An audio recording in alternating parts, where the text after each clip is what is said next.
No promises. No promises. No promises. No promises. No promises. No promises. No promises. No promises. No promises. No promises. No promises. No promises. No promises. I'm sure you're probably sick of me mentioning no promises every other episode now without even talking about it, even though it's a song that shaped the entire story of the album. We're only finally talking about it now. And with that being said, just a disclaimer before you get disappointed. No Promises is not gonna be the most musically impressive track in the album, or it will even be one of the more impressive ones. Even though it's the most thematically significant track in the album. I'm sure you can tell that already from how much I bring it up throughout the series. This simply means that I won't be bombarding you with nutty music theory stuff today, like usual, or at least the last several episodes. So I hope you can still remember how the idea of this album emerged from No Promises. It's from the perspective of realizing that No Promises is actually another promise that we have to make inevitably, right? And by saying that you won't be making any more promises, you effectively make the final promise. But what about the song itself? Like, why no promises? Aren't promises good? Yes, they are, but also no, not at all. And I do admit that promises are linked to responsibility, and by promising something, you are willing or responsible to see it through to the end. It holds us accountable. So, which is great, and I agree with that too, but pay attention to what I just said. By promising something, you are willing or responsible to see it through to the end. You are in the present. Meanwhile, promising points to the future. Now think about that for a second. Realistically speaking, can you guarantee the future? No, absolutely not. And I know that that is a bit extreme of an example, but promises are of the same nature. There always is a risk that comes with promising something. There always is a risk that the promises are gonna be broken. I know there are like small and big risks depending on the promise, but that's not the point. What I'm saying is the existence of a risk is always there. It's certain. And the consequences of a broken promise, I already talked about that in the first half of the album. The 7 songs. Yes, the 7 songs in the first half of the album already talked about that.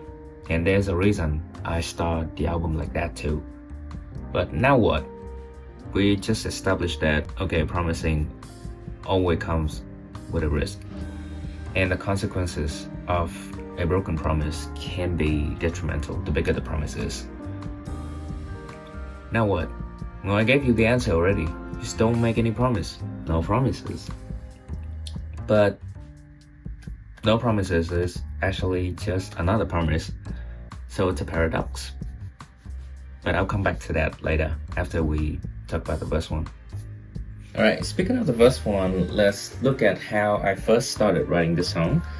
So as usual, I just picked up my guitar and then started finding some chords. I already knew what I wanted to write about because I already had like a journal entry on No Promises.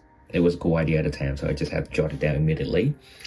So I knew what I wanted to write about already, and I just thought, okay, we should start in the minor key and then slowly work our way up to either a parallel major or a relative major. I don't know, it's just a rough plan that I had. But to start out, I thought minor key, and then my head just immediately jumped. Okay, let's just play that R&B chord progression that I always play. It goes like this in F sharp minor.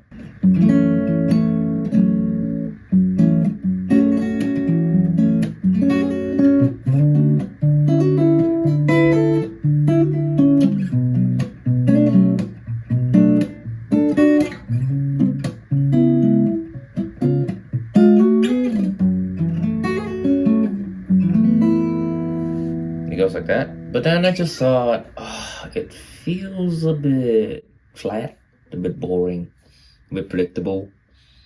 because I play the full chords like that and this, which I already played a lot in my previous songs, so it makes sense why it feels boring and old to me. So I just had an idea. How about I make it less obviously minor? I know I did say I wasn't gonna bombard you with music theory stuff, but this is pretty simple. So instead of playing the full -7 chord like this, I deliberately omit some of the chord tones. By making it less obviously minor means that I have to omit, well, first of all, the minor third, and then possibly the 7 too. So I just play it like this, up here. There's only root, fifth, and the octave root again. It sounds more rhythmic as well, which is good. It can serve like an underlick as well, so it's easier to write melody with. A good one at that.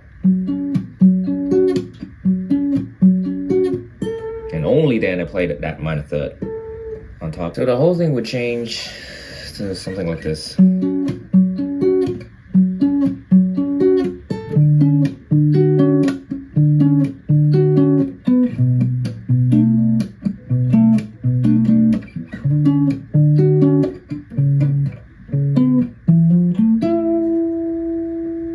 It's just like a cool diminished run. Not really. It's like this is a major 7. It's actually a major 7 arpeggio, which is cool. So all the chords, instead of -7 and major 7, this one just a straight minor, a regular triad minor, which is really rare for me. And this one back to major 7, and this one is -7 again, and then major 7, augmented, and then this major 7 thingy, which I was thinking of diminished when I play that, but somehow I just play like a major 7 arpeggio there, which works out. So we had that. Normally when I write songs, as usual, after that I would think about the melody and then the lyrics that comes after, right? But during the time that I was working on this song, I was thinking about spicing up my workflow a little bit. So instead of just staying on the guitar, writing the whole song out and then go into Logic, I record that part that I just play you straight into Logic right after I came up with it, and then start writing the song within Logic. I'll show you what I mean. So now we're in the Logic session for the demo of the song. The final session is a lot more complicated than this, obviously, but 80% of this is in the final track anyway. So this will do for demonstration, and this is where I started the song out too, so it makes more sense to show you it on here. So after recording in Logic, it sounds like this. Obviously there's some extra effects as well, but it's mainly the same thing that I just play you.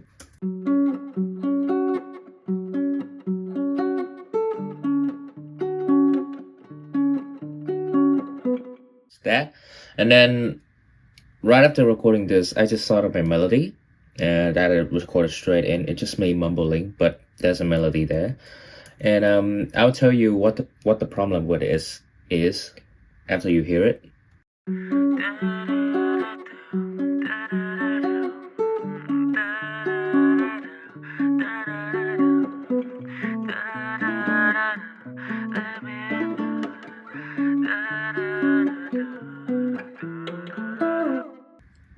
It sounded like a chorus.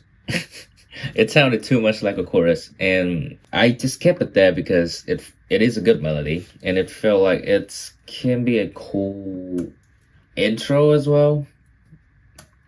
I don't know if it turned out to be the final intro, but it's there. But then, so I just thought, let's procrastinate this a bit.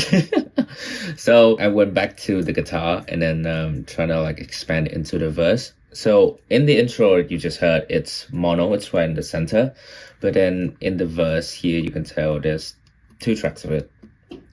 So what I did essentially is turn that mono guitar into stereo.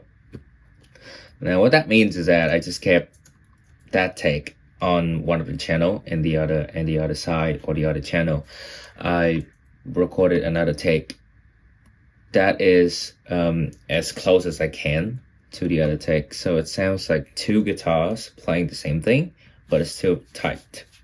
So I'll play you from the end of the intro into the first, so you can tell the stereo difference between the two parts.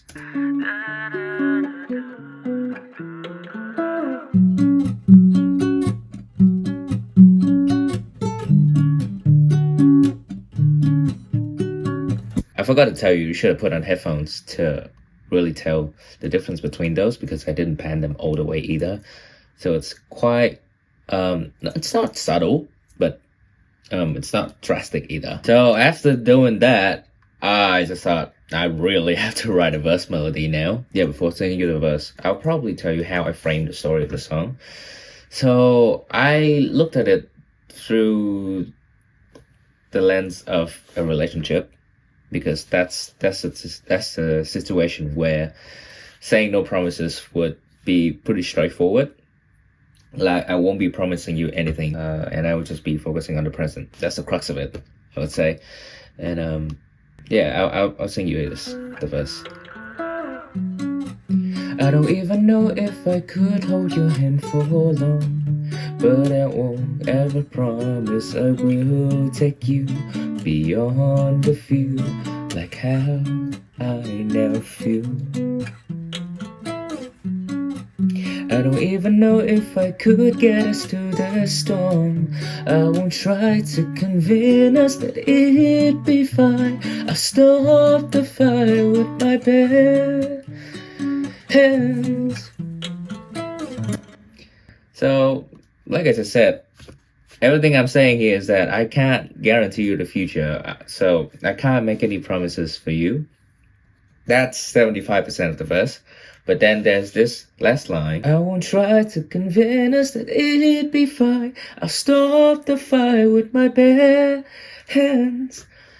That essentially refers back to that paradox of no promises being another promise. If it is a promise, then by nature there's a risk of it being broken as well. But that doesn't mean that you can't be responsible for it.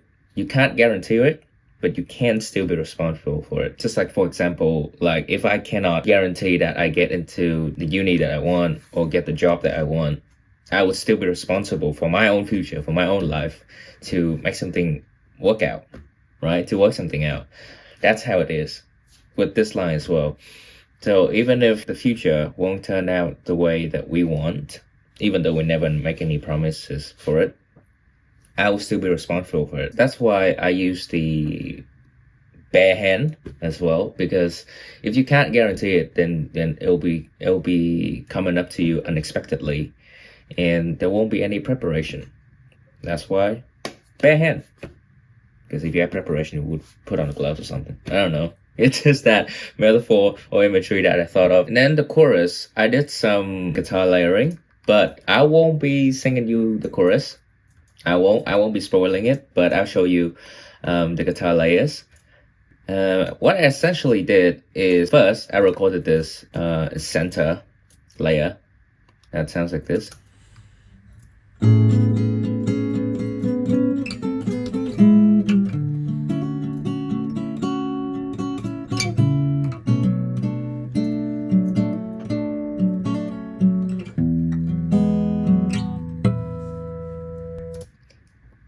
That's the first layer. It highlights some of the lyrics in there as well, and not the lyric, the melody. It highlights some of the melody as well in there, and you can probably tell we already modulate to the relative major of A major, and then after that I recorded two extra layer that I panned, so we have some stereo width to it too.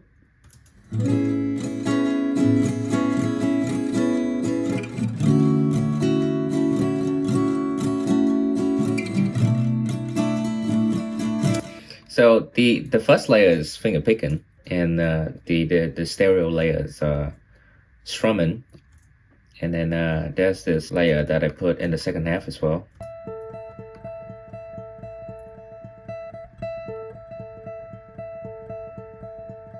Oh, I put echo on it. That's why.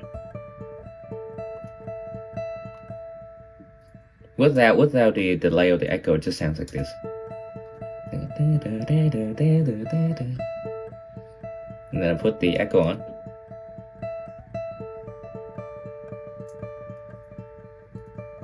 Sounds a lot trippier, but that's more for the ambient. And the whole thing together would sound like this. Without the melody, of course, because I'm not spoiling it. I'm not doing it.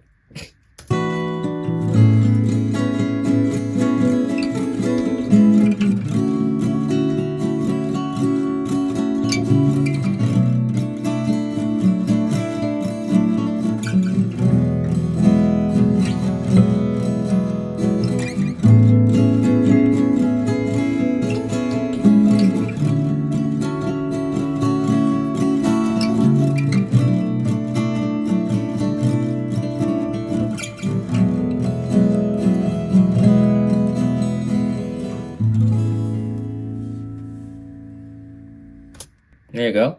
The final track, I think I added a lot more to it, but that's like the frame of the house. That whole guitar layering is pretty much the frame of the chorus as well. It's so pretty. I'm still contemplating even now whether I should have done this song acoustically like that, or having the full thing in the final track. But I already committed to that other version. So you see it when it comes out. Yeah, I think that should be it for today's episode. Next week, I don't even know what we're doing next week, but I'll definitely see you next week for the next episode. See ya.